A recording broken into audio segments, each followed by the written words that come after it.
Whoever is listening, guys, welcome back. My name is Grayson, man. This is the Man with the Plan podcast, episode 98. We are 2 episodes away from 100 episodes of this show. I've got some stuff planned, a lot of thank yous, a lot of people to talk to.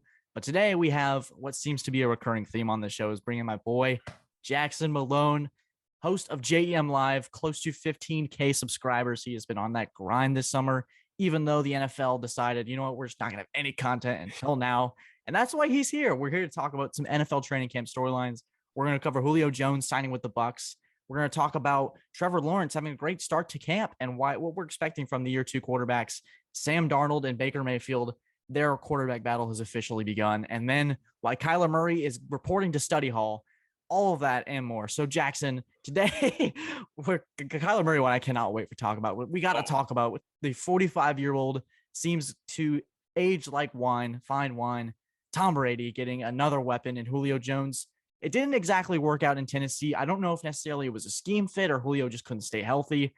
It seems like ever since he's left Atlanta, it's just been it's just not been trending the right way. Maybe this is the start, getting a guy like Tom Brady who can get the best out of his receivers, best out of his guys, got a guy that can get 50-50 balls. Certainly that catch radius is insane. What was your initial opinion of it when the news broke?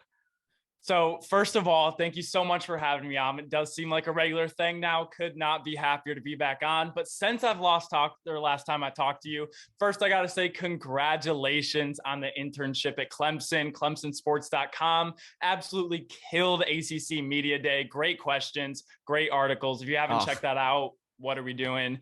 But congratulations to you, since I haven't been on since we last talked about that, or since that happened. But it is football time. I know, like you said, could not be more excited. But with Julio Jones to the Tampa Bay Buccaneers, I was honestly pretty surprised about this, because I was talking about in a video of mine that I was making about where they're going to go. And I didn't want to overthink it, because all signs just kind of pointed to, why wouldn't he go to the Colts, right? Matt Ryan, very familiar. It's a need at the position. They could probably pay him a lot more. And he even came out and said that he did get offered more by other teams, like the Packers, like the Colts, like the Saints. And a lot of those made more sense to me. But as the story is old as time, we got to remember this for next season. We just have to assume that any key free agent is going to end up going with Tom Brady. I thought it was a Patriot thing because it happened for all of those years. Just a guy that everyone thinks is just a year or two out of their prime that they don't want to pay, comes in and absolutely comes back to a resurgence. So I do think this makes a lot more sense the more I kind of sat back and thought about it. And I don't know why I overlooked it. Even though I think the best teams in the NFL right now are in the AFC, it is absolutely loaded. So if he is going for a ring, thinking back on things, it makes a lot of sense that he wants to go to an NFC team. And then Tom Brady being there, I mean, it's a little confusing why he didn't go with Aaron Rodgers and the Packers, because that kind of seems more like he'd get like more attention there. But I mean, I didn't see enough in Tennessee to make me think he's not going to be a guy anymore. That was probably the worst system for him, because that kind of takes the receiver's route tree and just like limits it. And what Julio Jones is so good at is not having a route tree. He can run every single route on it. And then he got hurt before he really got to see what his season was going to be all about. But I think this was a huge pickup for the Bucs, even though I do not agree with the narrative that this is their best offense that they've had yet. Yeah, it seems like they especially with a guy like Gronkowski, the safety blank in the end zone, Chris Godwin, Mike Evans, who were younger 2 years ago, and certainly like it felt like Tom Brady too. We say that Tom Brady was younger, and it seems like the older he gets, just the more insane he plays. But saying that this is potentially their best offense, especially we just got the news today that Ryan Jensen, their center, might be out for the count for the entire season, and their line's going to have to do a complete shift, which really worries me, especially for a quarterback like Tom Brady that's not really famously known to make moves outside the pocket. He is squarely planted on his feet. He's not going to be moving too much. So we're going to see how that develops as training camp begins. Excuse, my door just slammed or something like that. I don't know. But I like Julio Jones to the Bucs. I think it gives him a quarterback that they're going to be definitely more pass heavy. They're definitely going to not be running with Derrick Henry or that mix of running backs that they had once he went down. But I'm excited to see it, especially in a division where you're going to play the Falcons. Well, the Falcons with their corners, it might be the revenge game, quote unquote, for Julio. Sure. But playing the Panthers, weaker opponents on the Bucs schedule, it's going to give Julio a time to get settled and have a guy like Brady who can say, hey, I need you to go do this, because he pretty much at this point is the de facto offensive coordinator. with Todd Bowles running the ship now. It's basically his way or the highway. So like, Julio, bump this play, go run that, and he'll just chuck it up to him. So I'm excited to see how this thing works. It's one of the more explosive receivers, and especially you mentioned New England stuff. Patriots fans have been dying for Julio Jones to get up to New England. So Yep. I know that seeing him go down to Tom Brady, it's a little bit of a stab to the heart for sure. Yeah, no, I totally understand that. And like you said, I feel like you even like underestimated how good this offense was back in 2020, because you didn't mention there's no more AB, no more OJ Howard, no more Rojo. Chris Godwin is coming off an injury, an ACL tear that he had in early January. But I think this is exactly what the Bucs needed to kind of get them back into that. We still have the top weapons around the league.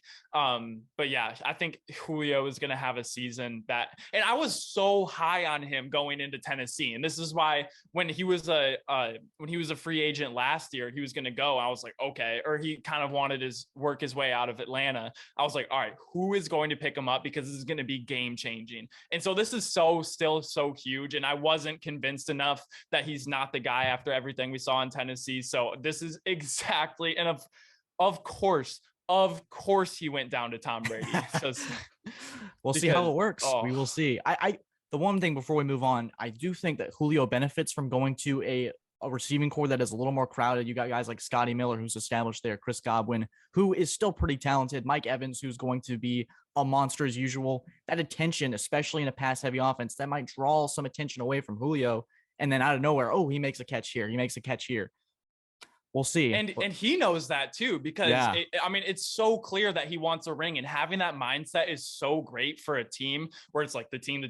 He could have gone where he could have had the most production and probably got another payday. He could have gone somewhere where he got the most money, but he chose not to do that. And in this interview, he was so self-aware. He's like, I called Tom, was like, hey, is there room in there? And he's like, I'm not trying to step on any toes. I'm trying to do whatever it takes. And it just kind of feels like a situation where the Bucs are going to make the playoffs. Julio Jones is probably going to take 30, 40 snaps, not 60 snaps. And then come playoff time, he's probably going to go for 4 touchdowns every game. So the writing's just on the wall. I mean, should have saw this coming. We'll know better next time for next year. Does it feel kind of like, not in necessarily a sense because Odell Beckham joined later in the season, but an established receiver who just wanted to get that ring and was willing to do whatever it takes, comes in the playoffs, plays the Super Bowl of his life before he tears his ACL? Does it kind of feel like that in a sense, getting like established quarterback, established team, established culture? Does it kind of feel like that? I don't think you could have had a better example right there, because what was the narrative going when OBJ was in Cleveland?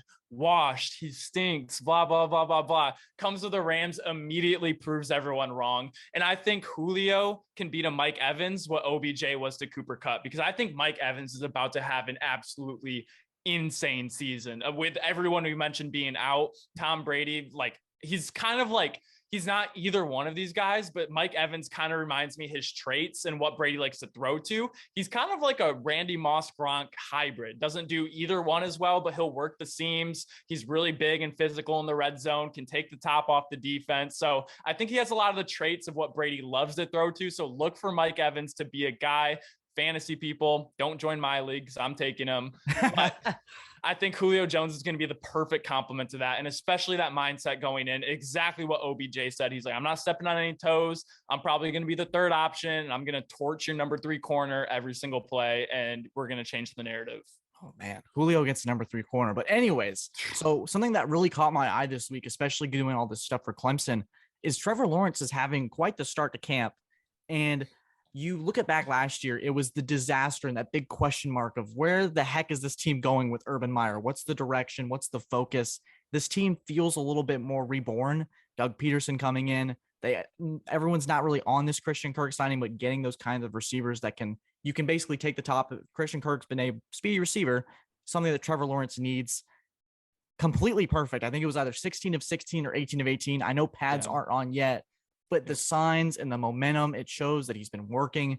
All these year 2 quarterbacks are looking to take a big step. I know you made a video on it. Do you kind of want to explain where your head was at in terms of who's going to take that next big leap? Because guys like Mac Jones, we've already seen, he took that leap last year. It's kind of just expecting him to do a little bit better and progress as a quarterback. But guys like Trey Lance, who didn't play much last year, Justin Fields, who struggled under a Chicago team that is not really necessarily the best, and then Trevor Lawrence recovering from the Urban Meyer disaster. Who was your guy to take that next step? Or Zach Wilson, the mother-loving Zach Wilson? Zach mother-loving Wilson.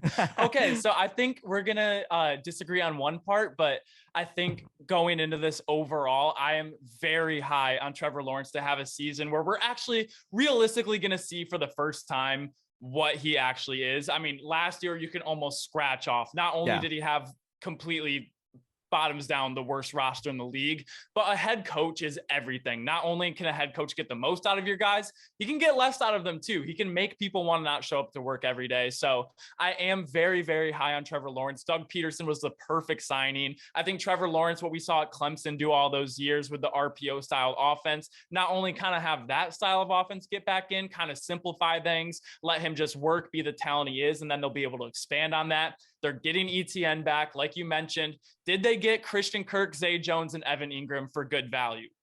No, they didn't. Yeah.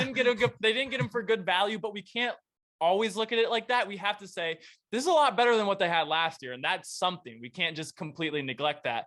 But what I will say, even though I am as high on him, I did wake up a little bit before my alarm clock, felt no reason to hit the snooze button, woke up a little perky today. I was like, boom, there's NFL football. There's going to be training camp stories. But I had to remind myself from last year, we cannot get too invested in any of this because right now, like you said, Trevor Lawrence killed it. So did Kyle Rudolph. Practice, and especially day one of training camp, you can only look so far into because it is what it is. There's so many other things that go into it, and it's practice. Trevor Lawrence could have a completely new throwing mechanic that he's trying out for the first time on live bodies. So if he doesn't look great and his completion, was he doing 3rd and 3? Do the defense know the looks? Does he know the defense is running cover one? There's so much you can look into, and two people that couldn't be more excited for the season, people that make content on the season. I can't wait. I'm wearing a Lions hat. We went 4-0 in the preseason when we went 0-16. So even as far as preseason goes in, and even the first few weeks, we're going to want to overreact. And even though I am very high on Trevor Lawrence and what he's going to look like this year, we can't quite overreact to it. I have Trevor Lawrence, Trey Lance, and Zach Wilson all kind of like the top upper echelon with what they were last year. Trey Lance kind of being nothing. He only got like one start. But Zach Wilson, Trevor Lawrence, they have the pieces. They have better coaches around them now. And even though their divisions get tougher overall, I really think those two guys in particular are going to take a huge step. And we're really going to start to see if they're a guy or not, because they got themselves a path with how wildly talented they are. But if they're not putting it together, the clock kind of starts to tick. Yeah, guys like Trevor Lawrence get like a pass. I think he gets the biggest pass of them all because we all realize how much of a disaster. Yes. But when you have head coaches kicking players, you have head coaches going to bars and picking up women, stuff like that, you get a pass. You get everyone's going to be like, all right, let's scratch year one, like you said. So year two is really that it year. Can you be that guy? Can you elevate your team? I see Jacksonville and New York, especially Zach Wilson and Trevor Lawrence. They're going to be fun teams to watch. They're going to not necessarily go to the playoffs, win the Super Bowl, but they're going to be teams that show that next step. They kind of remind me of Cincinnati when they initially drafted Joe Burrow. They were a fun team. Now, I think Jacksonville and New York were potentially going to win more than Cincinnati did that year, but I think they're going to be fun, going to potentially be in a lot more games. You're going to see that growth. You're going to see that progress that they've made. I'm excited, man. These quarterbacks especially really all fascinate me. And of course, I'm heavily invested in one of them, in Mac Jones, who's done pretty good so far for himself. We'll see how that goes. Didn't leave Foxborough this offseason? Looking thin. Does he run a 4.4 now? Is Mac Jones going to come out running a 4.4? He might. You never know. He's kind of swole now. You see the picture of him flexing outside the car? Yeah. It's like, hey, he's no longer a big Mac Jones. He's just Mac Attack or something. We got to find a name for him. I think someone said, I wish I could remember it because I had it in my head. I was like, I got to say this nickname in this segment, but I completely forgot. Because Mac and cheese. Cam Newton. Thank you, sir. I got to do Superman for him, just in honor of that 7-9 season.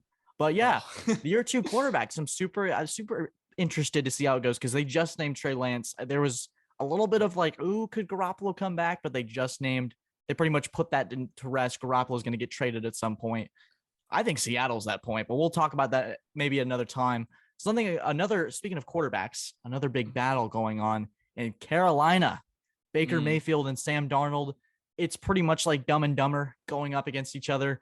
They both have, I think they've had the most interceptions in the NFL, both of them. I think it's like 35 and 38. So Carolina fans, it's looking up from here. But Sam Darnold today went absolutely ballistic. And like you said, we maybe can't take all of this. Maybe Sam Darnold had 5 little slant touchdowns, easy throws, and Baker was given more of the complex looks. We don't know. But Darnold went ballistic today. 5 touchdowns to Baker Mayfield's 1 interception. Do you have a particular winner of this quarterback battle? And do you see any of these two elevating Carolina to potential playoff success? It feels weird to say. This roster kind of feels incomplete, and Matt Rule is on thin ice for sure.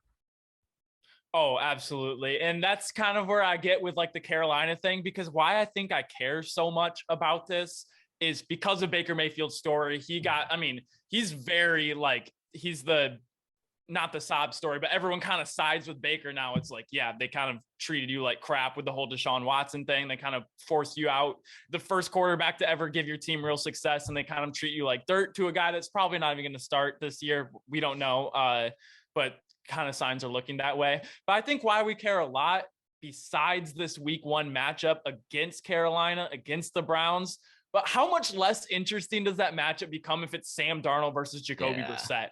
That's kind of why I'm in the camp. It's like, do we really care? Is either one of these guys, whoever starts, is this going to make Carolina a playoff team? I don't think so. But when it comes down to the battle itself, because that is important, again, I wouldn't look too far into what happened today.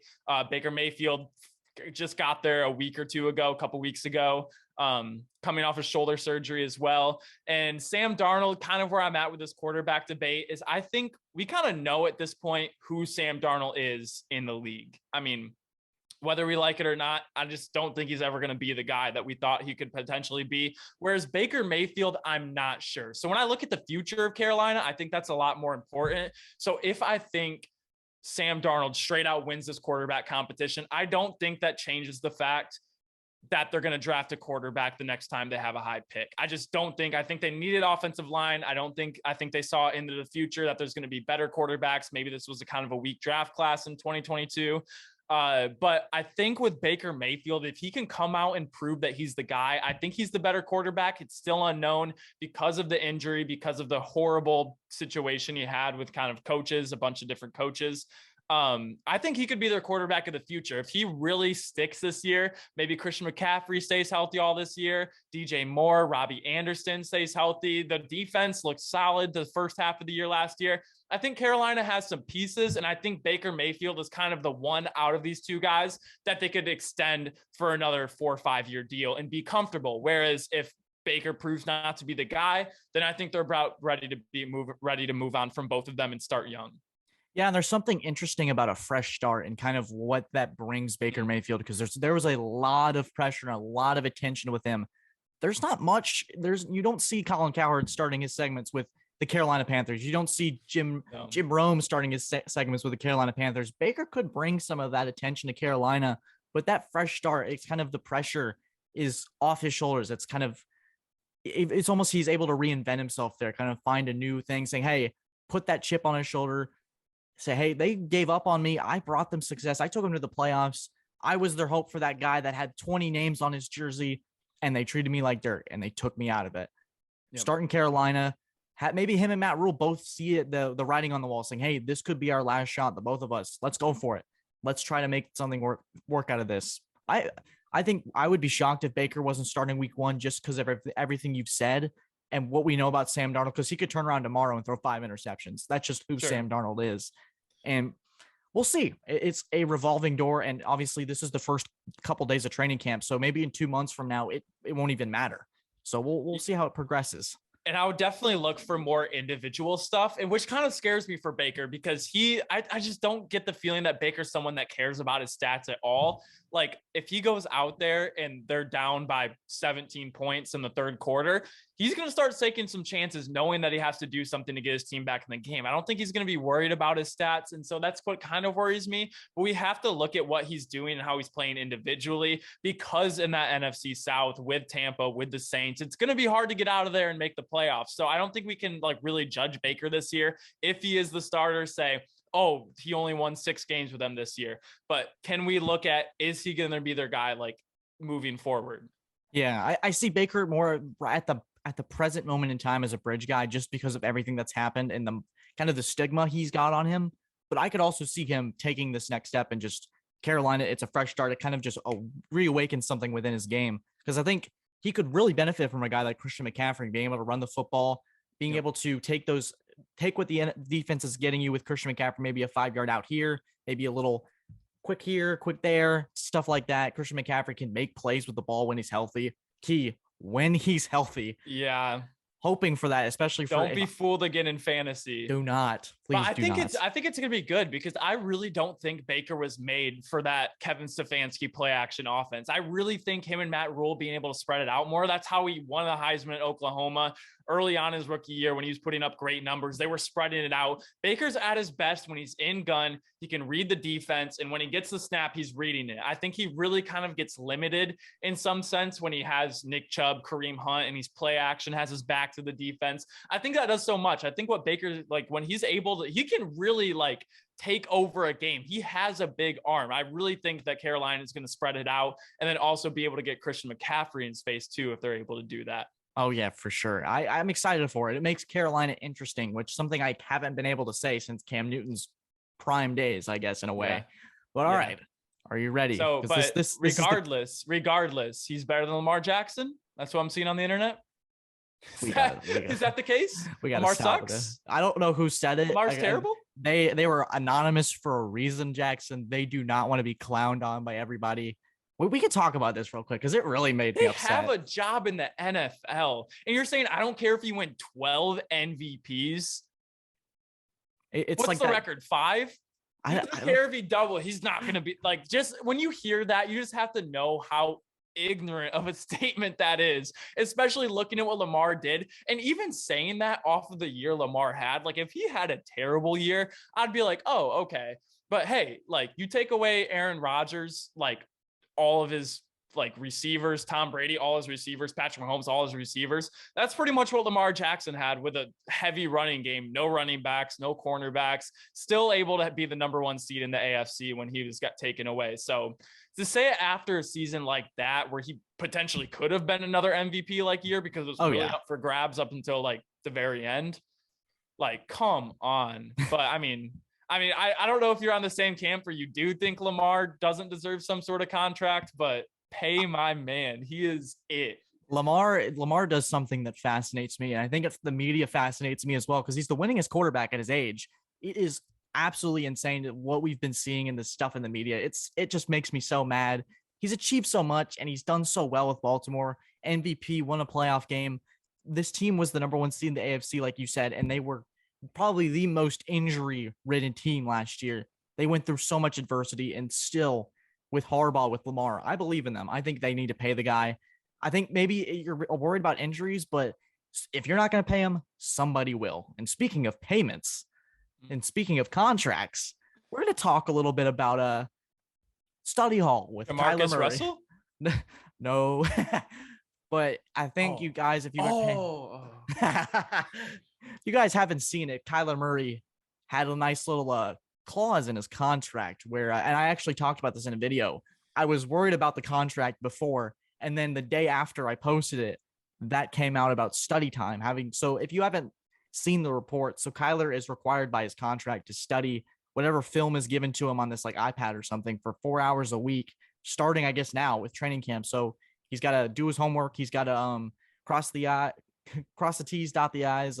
He's got to do his biology homework. He's got to multiply. He's got to do his timetables, all that stuff. But when you see that, Jackson, if you're a Cardinals fan, you see your quarterback having to sign a contract that's worth a lot of money here. We're talking $230 million, and says in the contract, you got to study, man. What kind of runs through your mind? Because it's almost ridiculous in a way of how this is his job. This is his livelihood.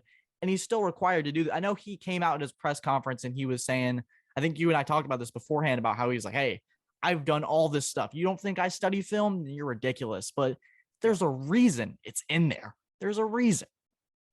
And I have never, ever seen this. I used to follow this page. They would post stuff that was like really funny things in contracts. They do things to kind of beef up a contract sometimes so the agent looks like, oh, look what I got him. But it's like, oh, there's $5 million of incentives if you cure COVID. Like this stuff like that, just to make the deal look a little bit better. This is kind of the opposite. This is legit.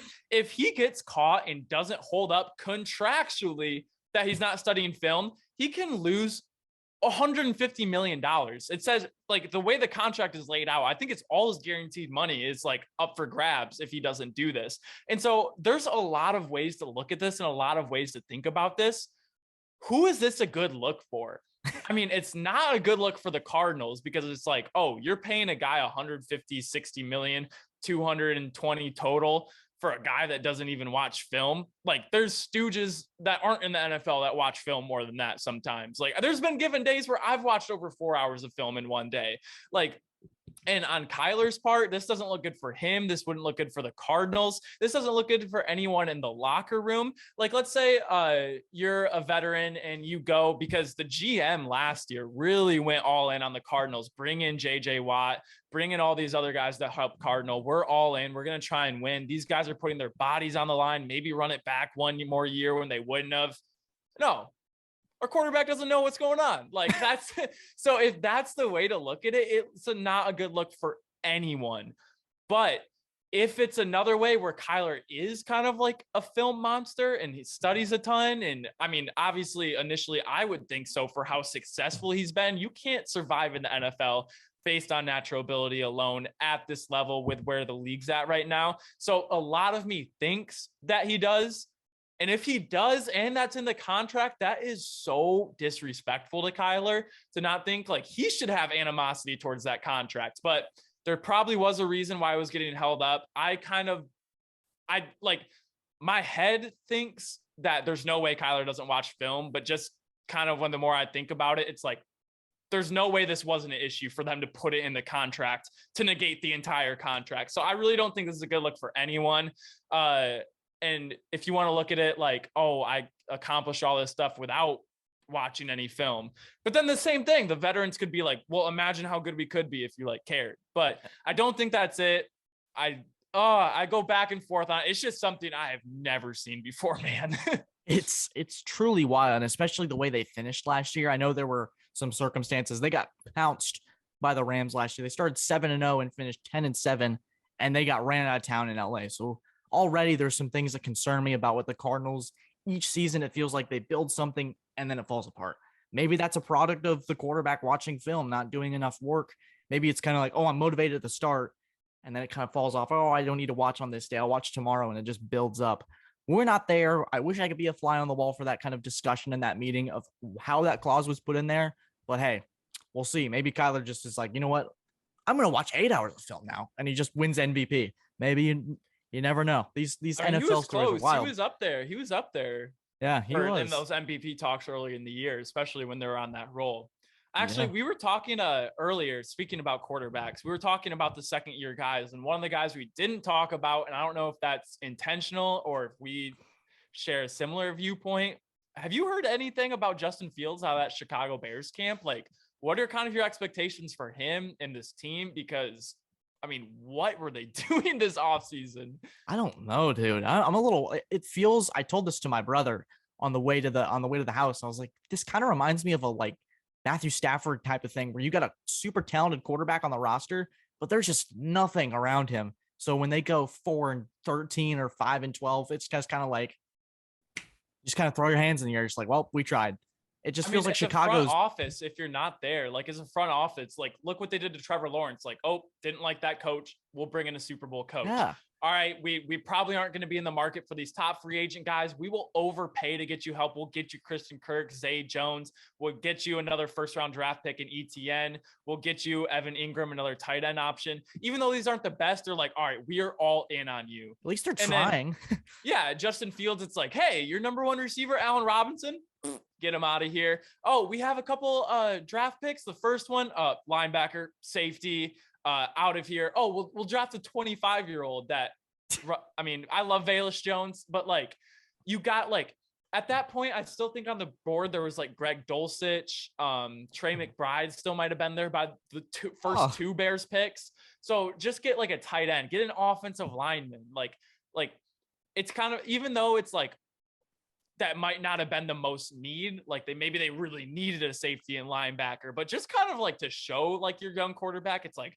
hey, we're all in on you. Like, Yeah. go do your thing. Like I didn't see any of that. And that's why I'm kind of a little worried for how things are going to be painted about Justin Fields, because he's not in a position to thrive this year. Not at all. But you know what? That is going to do it for today.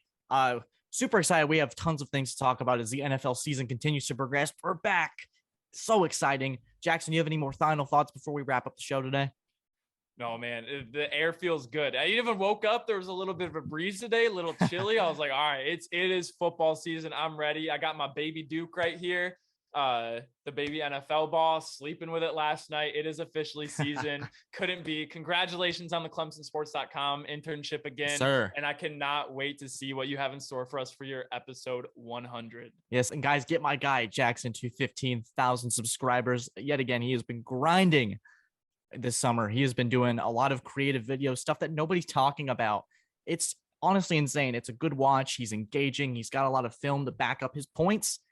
You should check him out. I'll just leave him in the description below on all of the platforms. Guys, thanks for watching. As always, subscribe and leave us a 5-star review if you enjoy what you see. We got episode 99 coming, potentially a special guest. We're getting that worked out right now. And then episode 100, it's going to be a nice one, guys. Thank you as always. Take care and have a great day.